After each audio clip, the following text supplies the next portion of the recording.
En fait, moi j'ai quitté l'école assez jeune. Et puis, bon, j'ai commencé l'école en Algérie, à Oran.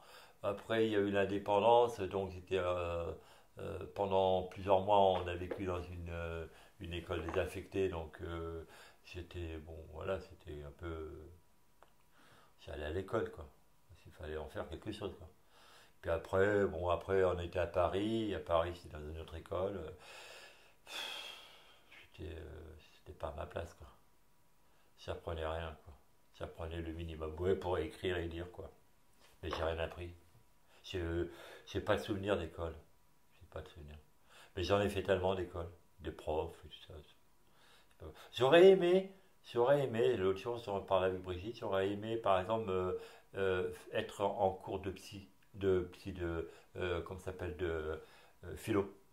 J'aurais aimé aller jusqu'à là, mais bon, voilà, c'était pas mon destin. Bon, je pourrais y retourner. Je vais au café philo souvent, hein. J'adore ça. Mais je pense que j'aurais aimé faire de la philo. Voilà. Mais bon, à part ça, je te dis, j'allais à l'école parce qu'il fallait écrire.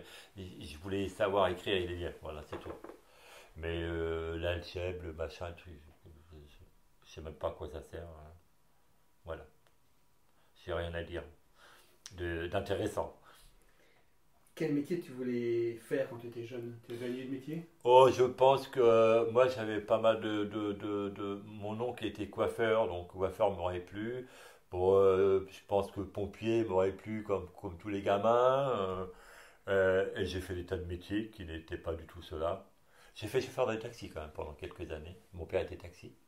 Ça, je l'ai fait taxi. Mais je me suis éclaté là par contre.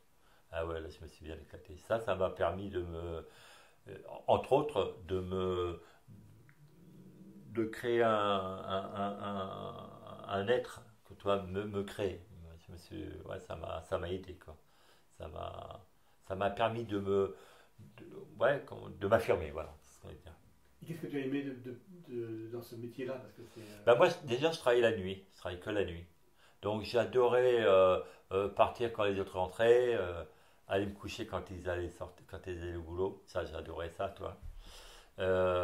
Travailler la nuit, on fréquentait pas les mêmes personnes. Bon, je vivais tout seul, hein, j'étais pas maritalement, quoi. Donc du coup, je vivais ma vie, quoi. Enfin, celle que j'avais à l'époque, quoi. Je regrette rien, hein, tout et tout. Au contraire, c'était super. C'était sympa, c'était sympa. Vivre la nuit. Je travaillais pour les voyages.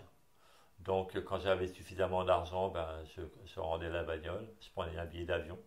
Jamais un aller-retour, toujours un aller simple. La guerre d'Algérie m'a laissé ça, c'est-à-dire que tu prenais toujours un aller simple, jamais un aller-retour, parce que tu sais jamais quand tu rentrais quoi. Donc, et puis j'aimais ça, voilà, partir à l'aventure, découvrir, ça c'était bien. Et, euh, et pourquoi tu l'as arrêté ce métier? Je l'ai arrêté parce que j'avais l'impression d'avoir fait le tour, et puis j'avais envie de vivre autre chose. J'ai connu une femme, j'ai appris à la connaître, elle a appris à me connaître, on a appris à se connaître, la troisième entité, et pas ça, la maison, les enfants, et puis après, on laisse tomber, quoi. On la connaît tous, la musique. Ouais, ouais, j'ai eu l'époque, je disais tout à l'heure, de chauffeur de taxi, j'ai fait ça pendant 13 ans à Paris.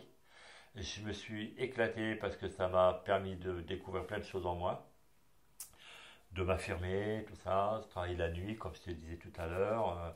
J'ai aimé, j'ai séduit énormément, j'adorais ça. J'ai fait tous les 400 coups, quoi. Tout ce qui n'était pas permis, je l'ai fait, en bien et en mal. Et je regrette rien du tout, hein. Regrette rien du tout. Ça m'a permis ouais, avant, j'étais chauffeur. J'ai fait un peu l'Europe aussi, dans, dans une autre vie. Avec Guy Gattaz, le patron des patrons. Il travaillait pour lui, enfin, dans sa boîte.